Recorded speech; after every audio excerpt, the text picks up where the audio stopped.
మంత్రి Gudivada Amarnath సీటుపై YCP clarity ఇచ్చింది. ఈసారి పెందుర్తి నుంచి అమర్నాథ్ పోటీ చేయనున్నారు. పెందుర్తిలో కాపు వెలమ ఓట్లు అధికం. గతంలో పెందుర్తి ఎమ్మెల్యేలుగా అమర్నాథ్ తాత తండ్రి పనిచేశారు.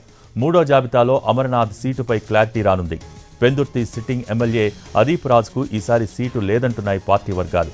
యలమంచలి, చోడవరం నియోజకవర్గాలను కూడా పరిశీలించిన వైసీపీ అధిష్టానం చివరకు అమర్నాథ్కు పెందుర్తి సీటును ఖరారు చేసింది.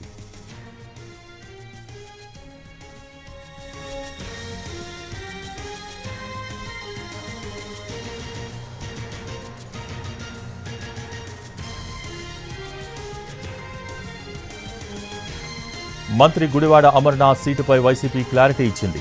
ఈసారి పెందుర్తి నుంచి అమర్నాథ్ పోటీ చేయనున్నారు. పెందుర్తిలో కాపు వెలమ ఓట్లు అధికం. గతంలో పెందుర్తి ఎమ్మెల్యేలుగా అమర్నాథ్ తాత తండ్రి పనిచేశారు. మూడో జాబితాలో అమర్నాథ్ సీటుపై క్లారిటీ రానుంది. పెందుర్తి సిట్టింగ్ ఎమ్మెల్యే అదీప్ రాజ్కు ఈసారి సీటు లేదంటున్నాయి పార్టీ వర్గాలు.